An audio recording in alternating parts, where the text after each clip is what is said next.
Picometre and CM मतलब centimetre. Clear? इतने danger student भी रहते हैं कि पीएम मतलब प्राइम मिनिस्टर, सीएम मतलब, हाँ। तो याद रखना, अ, क्या लिखोगे? 144.4 पिकोमीटर। और पिकोमीटर की वैल्यू याद रखना, पिकोमीटर को मीटर में कन्वर्ट करने के लिए 10⁻12 मीटर होता है, और सेंटीमीटर में कन्वर्ट करने के लिए 10⁻8 सेंटीमीटर होता है, याद रखना। ठीक है, ये वैल्यू लिख के रख लो, आपकी इंफॉर्मेशन आपके लिए एग्जाम में काम आने वाली है, क्योंकि फिर ये 8, नहीं नहीं, 8 नहीं, सॉरी 8 नहीं, 10 होता है, सॉरी। लास्ट टाइम हमने चेंज किया था ना थोड़ा सा, वो वैल्यू शिफ्ट की थी, 10 होता है। ठीक है, थोड़ा चेंज करके दे देता हूँ। ये 12 होता है और ये -10 होता है, इसको लिख के रख लो। तो एग्जाम में कभी भी पिकोमीटर की वैल्यू आएगी तो आपको सेंटीमीटर में कन्वर्ट करना है या मीटर में कन्वर्ट करना है, तो ये वैल्यू उसके पीछे लिख देना। ठीक है,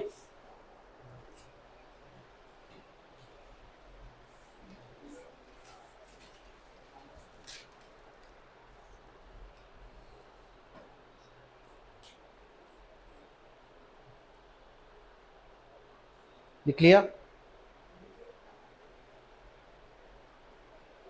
ओके, अभी आपसे पूछा गया है calculate the edge length.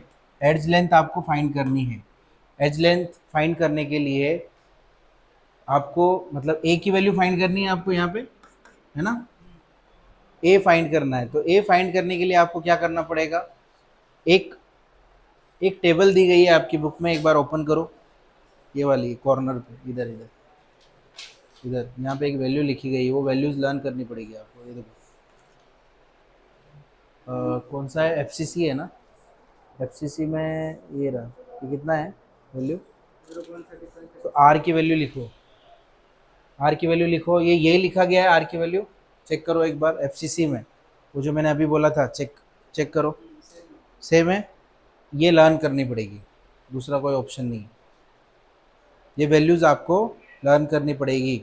Exam में दिया तो दिया, नहीं दिया तो कोई भरोसा नहीं है, आपको ये लर्न करने पड़ेंगे। सिर्फ नीचे जो वैल्यूज़ लिखी गई है वो सारे लर्न करने पड़ेंगे।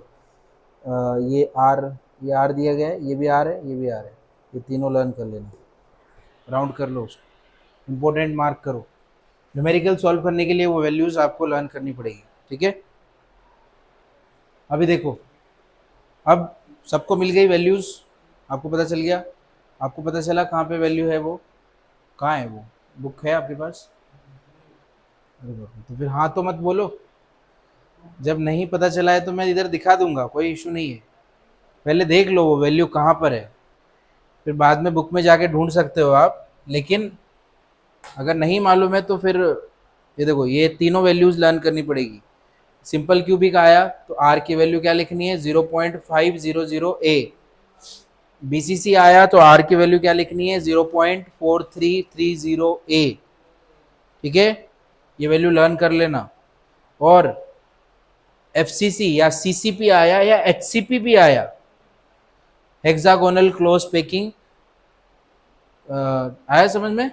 Close cube packing, close cube packing, face centred cube, hexagonal close packing, ये तीनों एक ही वैल्यू रहती है तीनों की, याद रखना। एचसीपी मैंने अभी बोला था कि ये तीनों में से कोई भी एक आया, वैल्यू हमें ये लेनी है। अभी ये आपकी बुक में ये दिया गया है। ओके, चलो देखो, अभी यहाँ एफसीसी लिखा है तो वैल्यू कौन सी आएगी? थर्ड वाली, कौन सी? 0.3535 ए। ओके, तो आर की वैल्यू पता चल गई। ओके, अब जो आर है वो 144 पिकोमीटर ऑलरेडी यहाँ पे दिया है, बट उसका मीनिंग क्या है वो पहले समझ लेते हैं। यहाँ पर हमने ऐसा क्यों लिया है? आर इज इक्वल्स टू, ये फॉर्मूला होता है, आए समझ में? R is equals to 0.3535 a value होती है। ओके, तो हमारा एग्जैक्टली आर कितना है? 144 पिकोमीटर। अब उस आर को कन्वर्ट करोगे कितना आ जाएगा? 144.4 पिकोमीटर। अब पीएम को क्या लिखते हैं सेंटीमीटर में? सेंटीमीटर में पीएम को क्या लिखते हैं? हाँ, कितना लिखेंगे? 10⁻⁻10 सेंटीमीटर। ओके, तो अब ये किसकी वैल्यू है? आर की। अब मुझे ये बताओ कि अभी आर इज इक्वल टू क्या लिखा था? 0.3535 ए। अब ए की वैल्यू निकालनी है। आर आर क्या लिखूंगा यहाँ पे? 144.4 इंटू 10⁻⁻10 बराबर। और ये 0.3535 कहाँ आ जाएगा? नीचे आ जाएगा, divided by 0.3535 is equal to A. आया समझ में? इसको नीचे भेज दिया इसके, आर के नीचे, और आर की वैल्यू क्या है? 144 इंटू 10⁻⁻10। ओके, अब क्या करना है? इसको कट करना पड़ेगा। अब कट करने का इजी तरीका क्या है कि पहले इसको कन्वर्ट कर लो। इसको कैसे कन्वर्ट करेंगे? 35, सॉरी, इसको कैसे लिख सकते हैं? इसको लिख सकते हैं 35,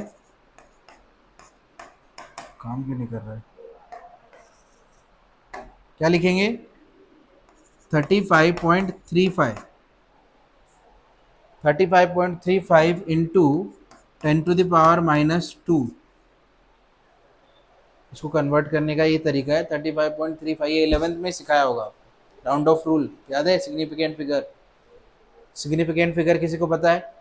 नहीं मालूम? अरे 11th में फिजिक्स में भी था, केमिस्ट्री में भी था, फर्स्ट चैप्टर में। Significant figure, scientific notation, addition, subtraction, power के। नहीं किया अभी मैं वो, लेकिन अभी वो ये अभी यहाँ पे तो नहीं सिखा सकते वो सब चीज़ें, वो 11th में सीखनी थी। अब वो पूरा चैप्टर सिखाना बेटे। राउंड ऑफ रूल पता है आपको? कैसे राउंड ऑफ किया जाता है? नहीं मालूम? अब एग्जाम में अगर कैलकुलेशन करनी होगी तो क्या इससे डिवाइड करोगे आप? 0.3535 से, हाँ ऐसे करोगे? सो बेसिकली क्या करना है? 35.35 इंटू 10⁻⁻2। अब ये पॉइंट जीरो के, देखो जीरो पहले आ रहा है ना, तो अगर राइट साइड में, लेफ्ट से राइट की तरफ अगर शिफ्ट करते हो तो माइनस में आता है पावर। याद रखना क्या होगा? अगर लेफ्ट से राइट की तरफ शिफ्ट कर रहे हैं तो पावर माइनस में आएगा। क्लियर है? आया समझ में? ओके, अभी ये पॉइंट से, अभी जैसे फॉर एग्जांपल आपके पास 0.3535 रुपीज़ है, उसकी कोई वैल्यू है? माइनस में ही है ना वैल्यू, तो इसका मतलब पावर किस में आएगा? माइनस में आएगा। समझ में आया? ओके, अभी अब 35 को डिवाइड कर सकते हो इससे? अब तो कर सकते हो ना, 144 को 35 से कर सकते हैं, वो तो ईजी है उल्टा। तो ये क्या होगा? ये पावर को ऊपर भेजूंगा तो क्या आ जाएगा? 10⁻⁻10 इंटू 10⁻⁻ +2। ऊपर जाके क्या हो जाता है? ये प्लस हो जाएगा, तो ये पावर इससे कट हो जाएगी। कितना बचेगा? 10⁻⁻8 बचेगा। बचेगा कि नहीं? 10⁻⁻8, और इसको इससे डिवाइड करना, लिख के रख लो, वो आपको डिवाइड करना पड़ेगा उससे। इसको इससे डिवाइड करना है तो आंसर कितना आएगा? अगर आपके पास कैलसी है तो प्लीज़ एक बार डिवाइड करके देख लो, आंसर कितना आ रहा है चेक करो। फ़ोन है तो चेक कर लो,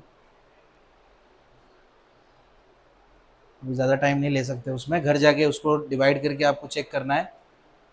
ठीक है?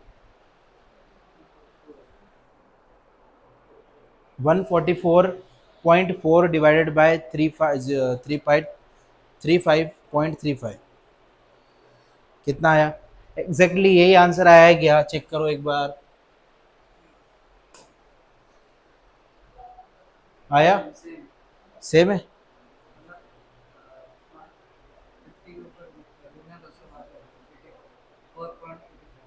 4.0804 आगे कंटिन्यू हो रहा है ना, तो राउंड ऑफ उसको 85 लिखेंगे। ठीक है? आया समझ में? 4.085 इंटू 10⁻⁻8 आया। अभी पावर 8 कैसे आया? आप में से बताओ, अभी अभी सुन रहे थे ना आप? हाँ बोलो, 8 कैसे आया पावर इसमें? समझाओ मुझे।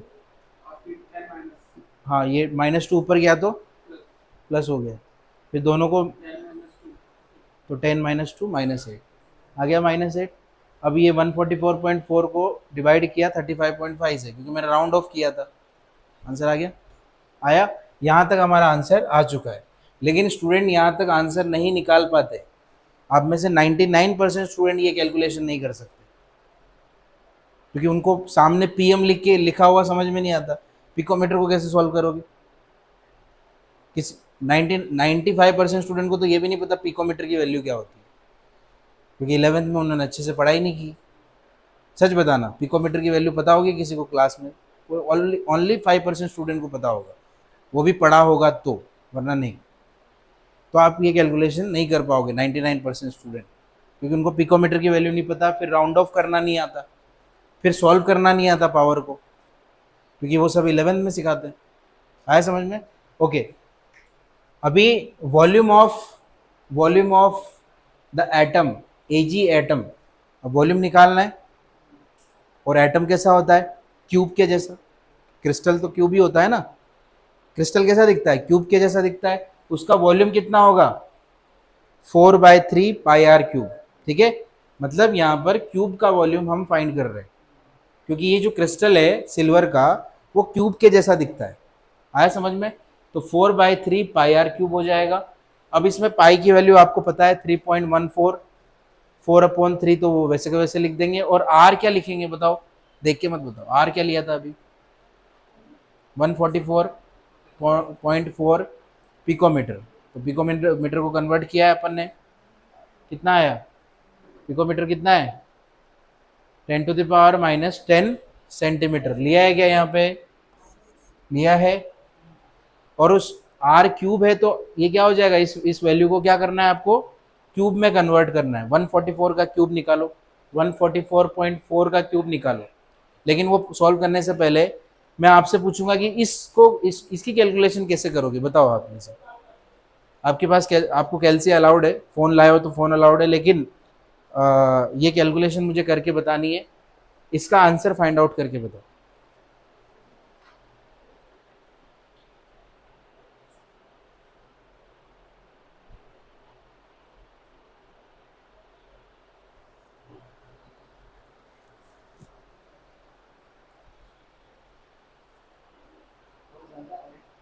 हाँ हाँ, वो करो करो।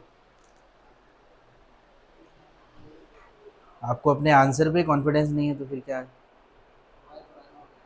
आंसर सही है वो, आंसर सही है, पर और भी चीज़ें उसमें ऐड करनी है। 144.4 का क्यूब निकाला आपने? निकाला ना? ओके। कितना आया पहले बताओ? 30,10,6.38 ओके, यह आया ना? ओके। अब इसकी पावर निकालेंगे तो कितना आंसर आएगा? 10⁻⁻10 का क्यूब करेंगे तो 10 कितना हो जाएगा? 10⁻−30। कितना होगा? -30। हाँ, -30 होगा, क्योंकि 10 3 30, तो माइनस में आ जाएगा 30। अब यहाँ पे लिखा है पावर 23, कितना लिखा है? -23। मतलब इस वैल्यू को छोटी करेंगे थोड़ा राउंड ऑफ करके, तो इसका जो पावर, अभी मैंने क्या बोला था? लेफ्ट से राइट की तरफ चलोगे तो पावर क्या होगी? माइनस नेगेटिव होगी।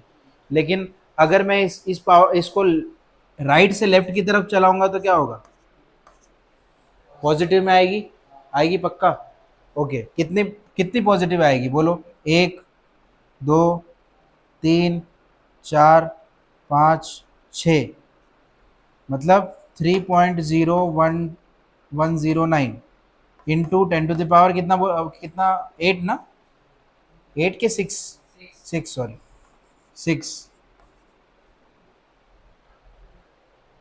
6 आएगा। ओके। अभी अब इस 6 को इससे कट करोगे तो कितना बचेगा? अरे ये है ना? हाँ, अरे कट करो, कट मतलब ये माइनस कर दो इसमें से। 30 - 6 कितना आ जाएगा? 10⁻⁻24। और यहाँ आंसर कितना है? 3.010। ठीक है, 3.01009 लिख लेते हैं, चलो। ओके। और यहाँ पे कुछ और वैल्यूज बची है, देखो यहाँ पे क्या क्या बचा है? 4/3 इंटू 3.14 बराबर। ओके। अभी इसको मल्टीप्लाई करो करो तीनों को। 4 इंटू 3.14 इंटू 3.0109। अब 10th में हो गया, 10th में होगा।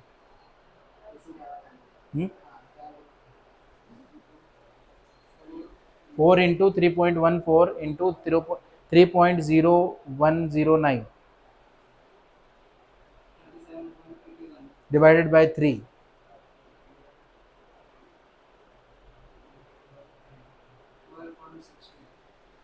ये आंसर आ रहा है।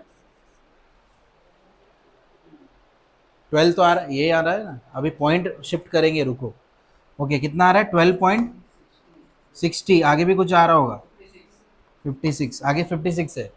तो इस 60 की जगह मैं क्या कर देता हूँ, इसको 61 कर देता हूँ, ठीक है, राउंड ऑफ करके। Okay, into 10 to the power कितना, -24। ओके, यहाँ 23 लिखा है, तो एक राउंड ऑफ करूंगा कि नहीं? अगर मैं इस तरफ राउंड ऑफ करता हूँ तो आपके हिसाब से क्या आना चाहिए? इसका आंसर क्या आना चाहिए? 1.261 इंटू 10 टू द पावर 1। बोला था ना राइट से लेफ्ट की तरफ जाओगे, इंटू 10 टू द पावर -24। दोनों को कट करोगे तो कितना आंसर आएगा? इन दोनों का आंसर क्या आएगा? 10 टू द पावर -20। अरे भाई, 24 में से एक माइनस करना है तो कितना आएगा? 25। हाँ, तो आंसर क्या आ गया? 1.261 इंटू 10 टू द पावर 23। क्या ये आंसर है? यहाँ पे है, आया, ठीक है भाई। 10th की जो मैथ्स आप बोल रहे हो ना, ये केमिस्ट्री के सामने कुछ भी नहीं है। और ये आप खुद से सेल्फ स्टडी करके नहीं कर सकते। देखो मैं क्लियर बोल रहा हूँ, जो बोलते हैं ना हम सेल्फ स्टडी करके कर लेंगे 12th में, बहुत से स्टूडेंट सोचते हैं ऐसा कि सेल्फ स्टडी हो जाएगी। 10th में एक टाइम पे बोलोगे तो मान लूंगा मैं, लेकिन 12th में नहीं। 12th में बहुत डिफिकल्ट है, बहुत सी चीज़ें तो आपको पता भी नहीं होगी कैसे करना है। 99%, 100% बोल रहा हूँ, ये सॉल्व नहीं कर सकता कोई तुम्हारी क्लास में, NBCS वगैरह में, क्योंकि ये चीज़ें सिखाते ही नहीं है ना टीचर्स। ये डिटेलिंग बताते हैं आपको वहाँ पे, ऐसे करना है, वैसे करना है, वैसे करना है। ये लेफ्ट राइट वाले रूल तुमको पता ही नहीं है, राउंड ऑफ वाले। अब मैं इसको मिटा देता हूँ एक बार, और मैंने इसमें क्या क्या बताया मुझे एक बार समझाओ, मैं भूल गया वापस। ओके, इसमें क्या क्या करना है अभी बताओ मुझे, क्या क्या किया था हमने? ये दो स्टेप समझ में आई आपको? ओके, पहले स्टेप में मैंने क्या किया था आप बताओ, फिर सेकंड स्टेप में आपसे पूछूंगा। पहली स्टेप में क्या किया था? पहले मतलब पहले इसमें तो समझ में आया, हमने आर की वैल्यू ली 0.3535 ए। ओके, उसके बाद क्या किया? उसके बाद आर की वैल्यू ऑलरेडी उसमें डिफाइंड थी, 0.3535 ए होता है। फिर एक्चुअल में जो आर की वैल्यू यहाँ पे दी गई है उसको पुट किया, कितना था? 144 पिकोमीटर, 144.4 पिकोमीटर था। उसको कन्वर्ट किया किसमें? मीटर में और सेंटीमीटर में। तो यहाँ वैल्यू किस में यूज़ की? सेंटीमीटर में। कितनी कितनी आई? सेंटीमीटर में कितनी थी वैल्यू? आर की सेंटीमीटर में वैल्यू कितनी थी?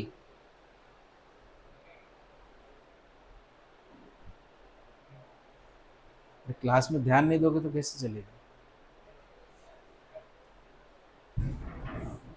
आर की सेंटीमीटर में वैल्यू कितनी थी?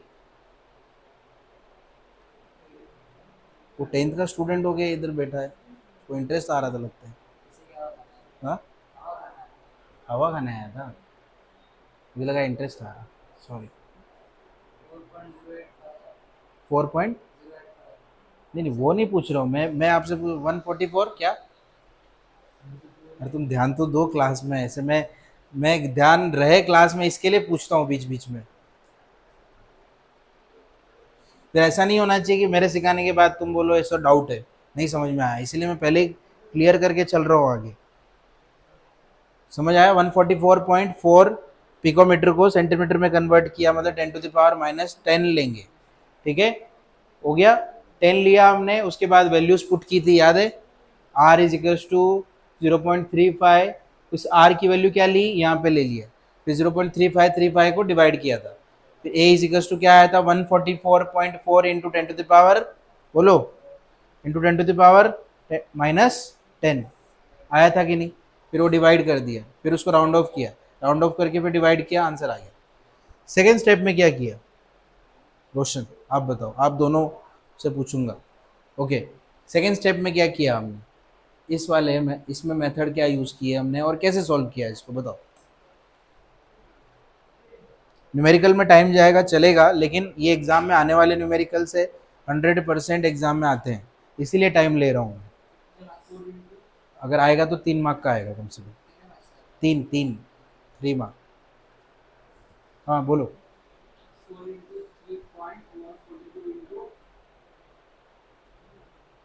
Okay, 144.4 into 10 to the power minus 10 को क्या किया मैंने, क्या किया था अभी, नहीं नहीं उसका क्या निकालना है, यहाँ क्या करना है, 4/3 पाई आर क्यूब, आर का क्यूब करना है कि नहीं, कैसे किया था आर का क्यूब, पहले 144 का क्या किया, क्यूब निकाला 144.4 का, वो कितना आया था अभी वैल्यू पता है, 3 पॉइंट, वो बड़ी वैल्यू आई थी। और इसके अलावा फिर इसका आंसर कितना आया था, ये 10 to the पावर -10 का क्यूब कितना आया था, क्यूब कितना आया था,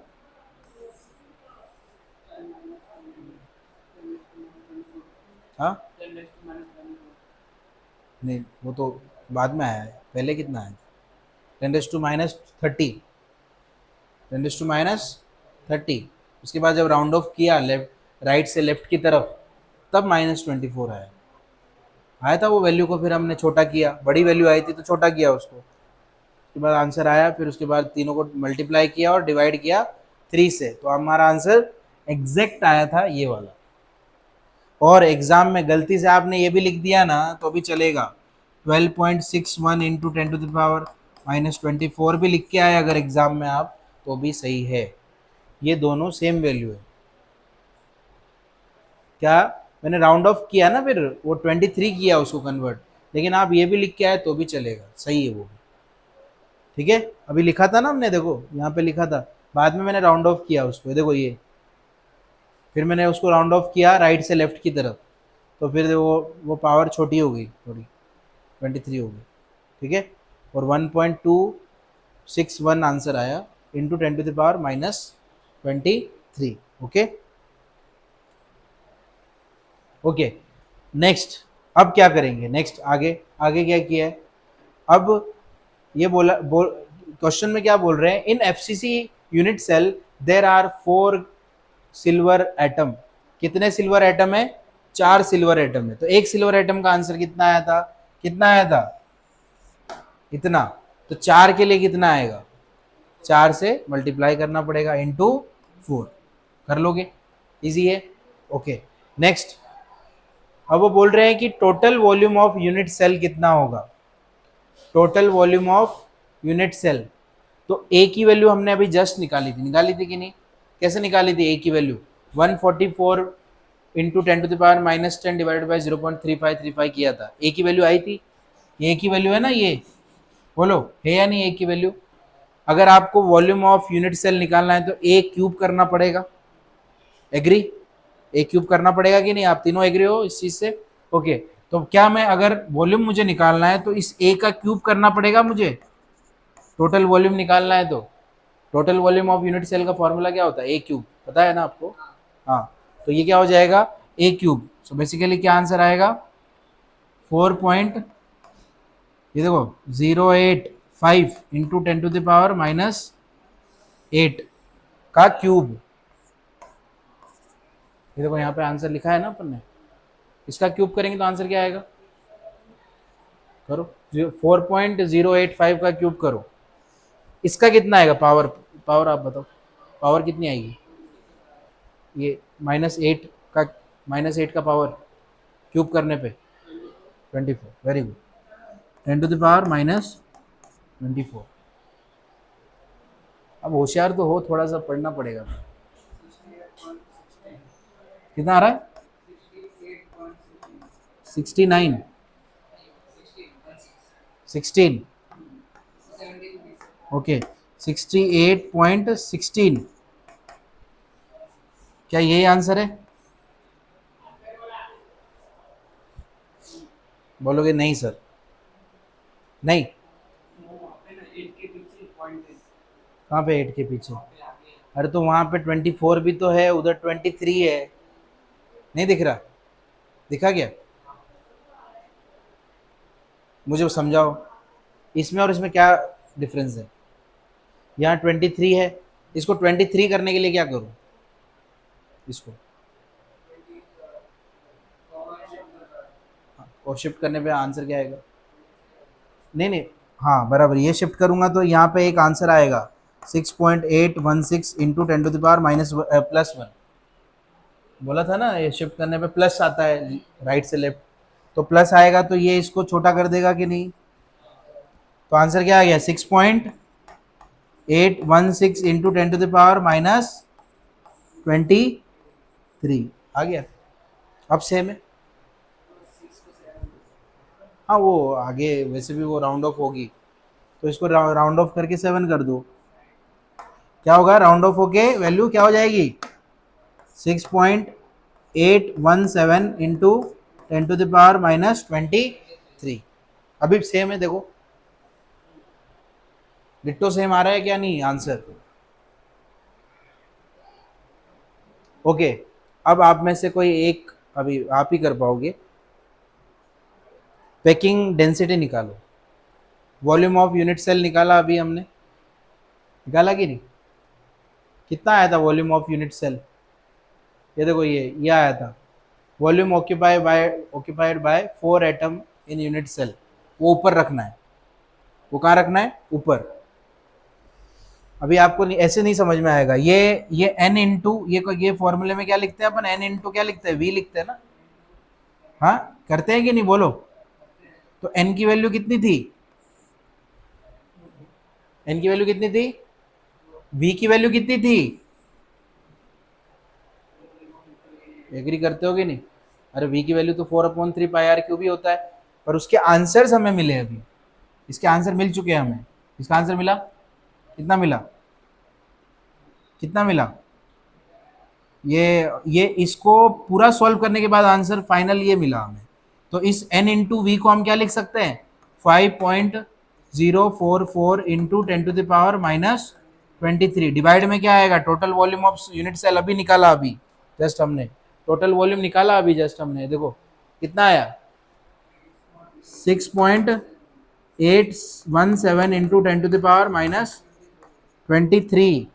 23 से 23 कैंसल, 5.044 डिवाइडेड बाय 6 पॉइंट करो, एग्जैक्ट आंसर आएगा। इंटू 100, हाँ इंटू 100 भी करना है, वो फॉर्मूले में इंटू 100 भी है।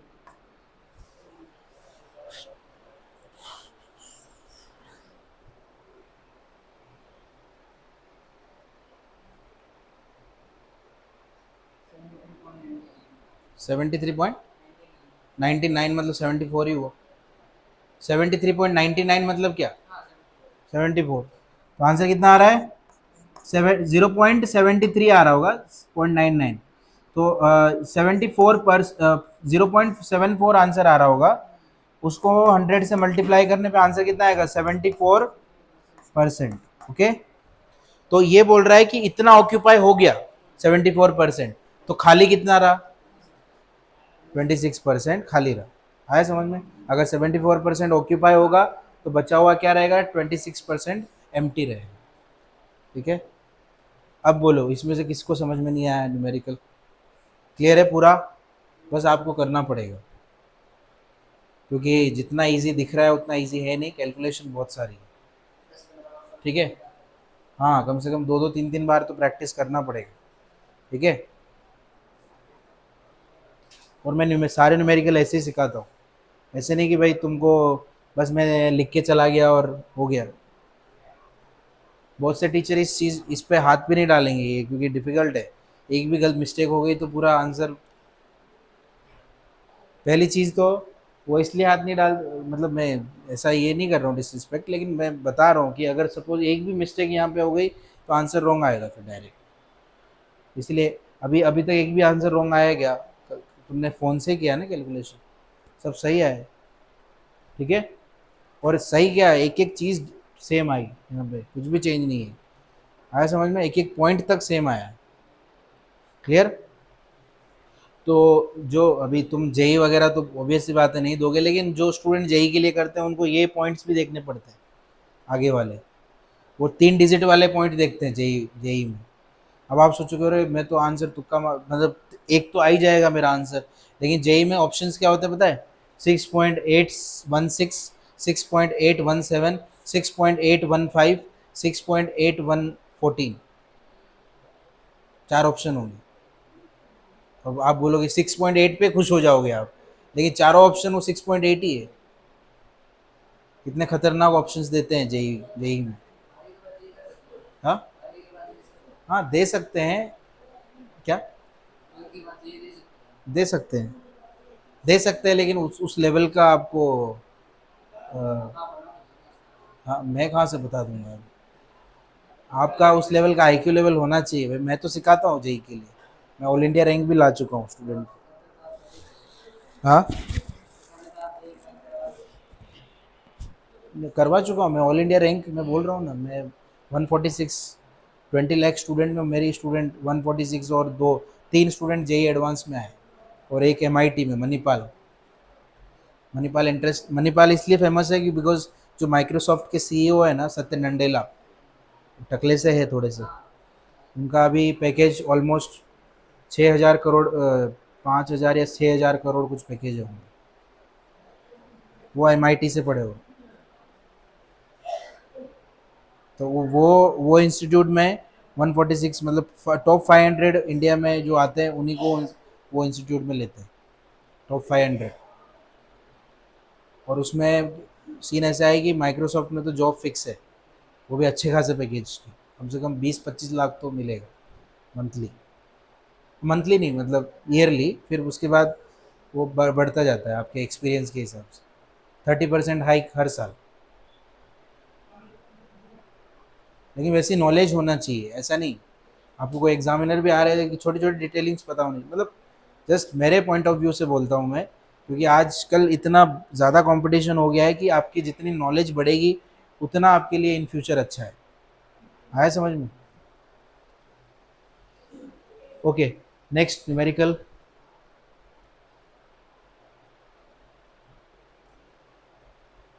फिर से पासवर्ड एक्चुअली वो ज़्यादा टाइम तक ये हो जाता है ना, तो फिर पासवर्ड मांगेगा।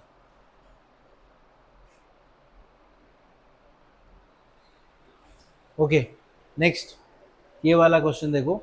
इसमें क्या लिखा है? A compound is formed by two elements A and B. The atom of element B forms CCP. अब सीसीपी का मतलब समझ गए, एफसीसी ही सीसीपी होता है, ठीक है। The atom A occupy 1/3 of tetrahedral void. ये बोल रहा है कि 1/3 ऑफ टेट्राहेड्रल वॉइड ऑक्यूपाई करेगा क्या? A. What is the formula of the compound? वो फॉर्मूला पूछ रहा है कंपाउंड का। अभी इसमें देखो, इसमें क्या लिखा हुआ है? The atom of the element B forms CCP structure and the number of tetrahedral void generated is twice the number of the B. So इसमें टेट्राहेड्रल वॉइड्स जो है वो डबल होगी, बिकॉज ये जो स्ट्रक्चर है वो फेस सेंटर्ड क्यूब का है। तो बेसिकली क्या होगा, डबल लेयर होती है, एक सिंग पीछे एक लेयर होती है 2D, और अगर 3D की बात करेंगे तो इसके आगे भी एक लेयर होती है, जैसे पीछे एक है और आगे एक लेयर होती है। आया समझ में? तो यहाँ पर क्या लिखेंगे हम? The number of tetrahedral voids is 2b। 2b मतलब दो लेयर होगी बी बी की। मैंने बोला था ना ए बी बी लेयर, बोला था ना एक स्ट्रक्चर जब बताए थे आपको वॉइड के बारे में। तो यहाँ पर आप याद रखना क्या होगा, the number of tetrahedral voids, ये यहाँ पे क्लियरली लिखा हुआ है, the number of tetrahedral voids generated is twice the number of B. Tetrahedral voids double होते हैं as compare to atom B के। टेट्राहेड्रल वॉइड्स क्या होंगे? डबल होंगे। ओके तो आप याद रखना क्या लिखोगे यहाँ पे, क्या लिखना है?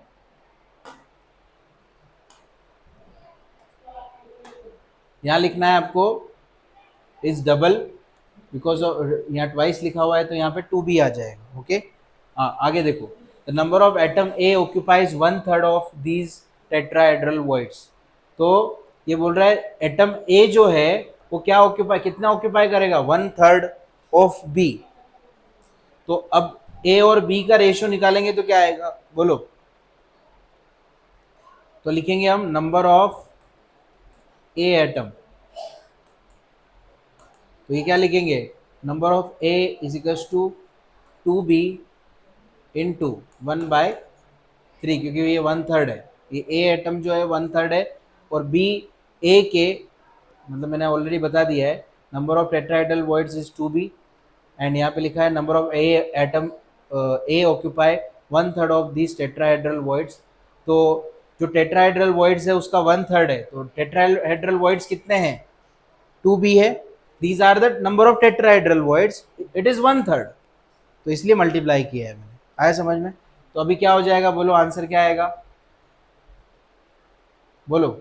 ये आ जाएगा 2b/3। आंसर क्या आएगा? 2b/3। अभी इसके सामने रख देते हैं a। तो आंसर अभी आपके हिसाब से आंसर क्या होना चाहिए? ये हो जाएगा 3a is equals to 2b। ये 3 इधर आ जाएगा, 3 से मल्टीप्लाई होगा कि नहीं? अरे सिंपल सी बात है, 2b ऊपर आ गया डिवाइडेड बाई 3, तो 3 इधर भेजा तो 3a is equals to 2b। अब अगर इनको क्रॉस मल्टीप्लाई करेंगे ऐसा, तो a के नीचे 2 आ जाएगा और b के नीचे 3 आ जाएगा, तो ये फॉर्मूला बन जाएगा A2B3। आपको शायद पता होगा, वो एक नंबर होता है ना जिसमें क्रॉस करते हैं अपन एटम, एक मॉलिक्यूलर फार्मूला बनाने के लिए। तो याद रखना, ये जो 2 है वो ए के नीचे आ जाएगा और ये जो 3 है वो बी के नीचे आ जाएगा, तो ये नया फार्मूला आ गया। क्या यही फार्मूला है इधर? आया समझ में? देख लो एक बार, लिखना है तो लिख सकते हो, आपको लिखना है अगर ये तो लिख सकते हो। पहले ये इन्फॉर्मेशन लिखो, फिर उसके बाद ये इन्फॉर्मेशन लिखो, उसके बाद मैंने बता दिया number of atom A atom is equals to, these are the number of tetrahedral voids and A is 1/3 of these tetrahedral voids। A जो है टेट्राहेड्रल वॉइड के क्या है? 1/3 है, इसीलिए मैंने 2b इंटू 1/3 किया है। आया समझ में? फिर उसके बाद 2b ऊपर चला गया, 2b डिवाइडेड बाई 3, 3 को इधर भेजा तो ये 3a is equals to 2b हो गया। फिर ये क्रॉस हुआ तो a के नीचे 2 आ गया और b के नीचे 3 आ गया। ठीक है, कर लो, इसको लिखना है तो लिख लो।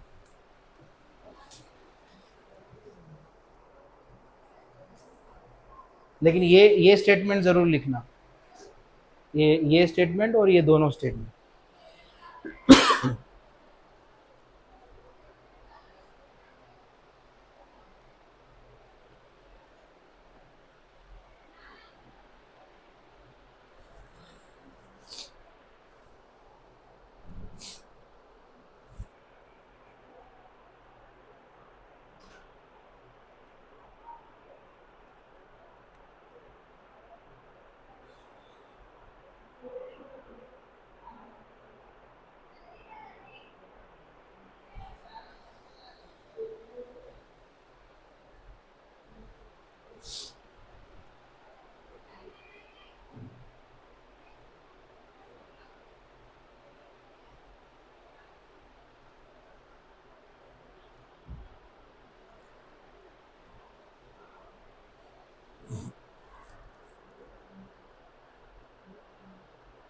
सामने बुक में देख के लिख लो ना ये वाला स्टेटमेंट, तो यहाँ से ये दोनों, और बाकी फिर वहाँ से लिख लो।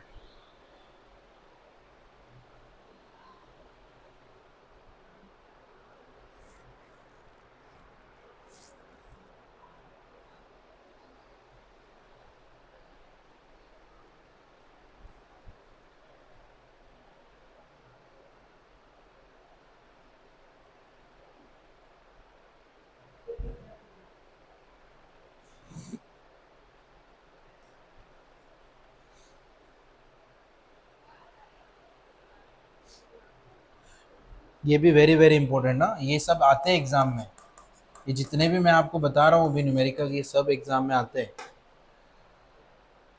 जैसे एक साल के पेपर में ये आया तो नेक्स्ट ईयर के पेपर में वो आएगा, इस तरीके से क्वेश्चन स्विच होके आते हैं, लेकिन आते हैं कन्फर्म।